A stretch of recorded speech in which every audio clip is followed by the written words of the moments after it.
Hi, I hope you enjoyed that music. I'd like to thank John Anderson for it. The cut was A State of Independence.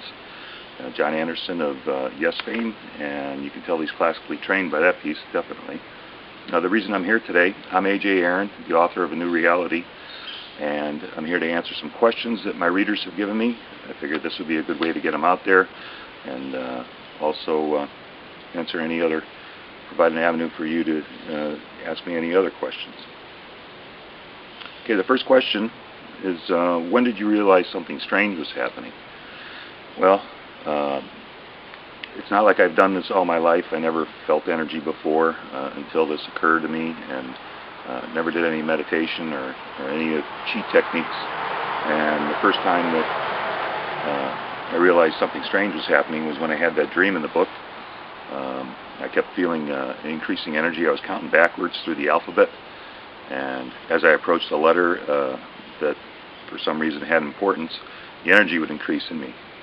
And as I did this, I went through and found a number of letters that finally woke me up. The energy got so overwhelming. And then to find a person with those letters for their name the very next day was a little strange, to say the least. And all those occurrences that kept happening thereafter kept me on the edge of my sanity, so to speak. So I guess that was the first time I realized something strange was happening, something out of normal. Okay, the next question is, how did I learn to see through Beth's eyes? How did I make that connection? And do I still meditate? Well, it started out with a consultant we had hired to take care of one of our operations process in the facility. And he was a very unusual person with an IQ of 185, spoke 4 languages, had 3 different degrees. When he came in, he taught me about the energy. He actually gave me a ball of energy and gave me some instructions on I Ching, on how to do it. He thought it would help me relax. So I learned to pull the energy through the I Ching, and then from there I went and began to meditate.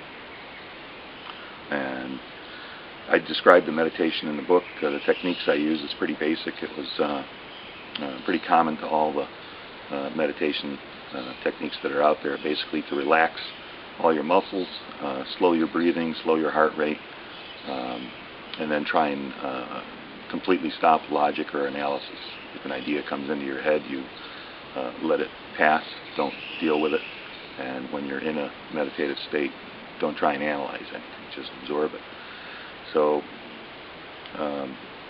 that's kind of how I learned to do it. And then the second part of the question, do you still meditate? Occasionally, not too often anymore. It seems that the answers to my questions seem to come on their own without going into that state. I don't know that I have as much of a need for the energy anymore, and with all the normal things going on in life, just doesn't seem to be the time. Not to mention that when I did have that connection with Beth, it got to be quite overwhelming. And I actually was motivated to break that connection because it was like a continuous party line. For people who are familiar with the party lines on phones, there was a constant chatter going on in the background. Okay, the next one had 2 questions. Are you still in touch with the other people in your book? Not many of them, really. It's been 10 years since this experience has happened. Sharon is in Europe somewhere. Beth is around, but we haven't communicated for some time, just as that Twin Flames book was talking about, that I spoke of in the book, about the purpose of our meeting and how things would progress after that. We actually wouldn't be in contact after.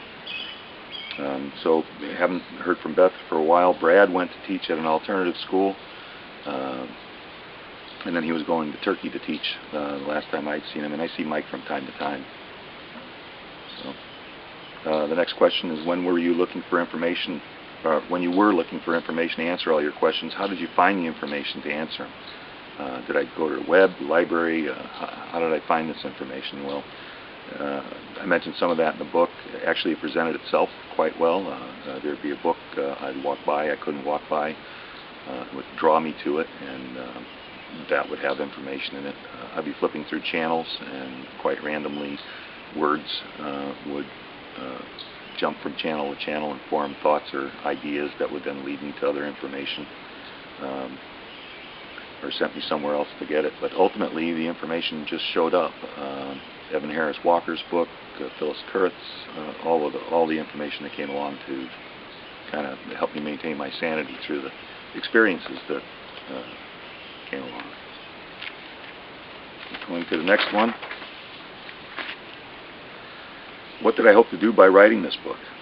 Well, basically, I just wanted to get the information out there and experience out there that the world is quite different than we perceive it. A number of authors have written some very good work on this. Evan Harris Walker has one with Physics of Consciousness, Michio Kaku with his many books on quantum physics, Brian Greene, Eckhart Tolle. There's the movie The Secret and the book The Secret, What the Bleep, and all the way back to Wallace Wattles back in, I believe it was 1918, had written about this. But there hasn't been that much where people have had experiences about these types of connections or things. So I really want people to see that we're much more than our four-dimensional world. Length, width, height, and time, that's all we perceive, but in actuality that's only half of the number of dimensions that exist. So consequently, we don't perceive everything that's possible in this world, and I really think that our paradigms tend to shut down the possibilities for us, because we're a society that if you can't touch it, smell it, or feel it, it's not real. So I really wanted to get this book out there because I felt the experiences would help other people to maybe see things a little differently, take a look at their world a little differently, and possibly get a new view on life. So that's it. That's all I have for now. That was the last question to answer today. And if you'd like to ask a question, or if you haven't seen the book yet, you can go to ajaarononline.com, or you can go to Facebook and look up AJ Aaron. And the book is available on Amazon. All you need to do is go to books, search A New Reality, A period, J period, and the book will pop up. And I'd like to thank everybody for their reviews that are out there, and your good questions and support. And that's it. I'll leave you with some more John Anderson and some artwork by Jim Menzin, M-E-N-Z-I-N, and Christopher Polari. Christopher you can look up on Facebook. Christopher Polari is a wonderful artist, has some very unusual works. And Jim Menzin you can look up on the web. You'll find his site. And that's it. Have a good day, and thanks so much for your support. And I'll enjoy the rest of the music. Take care.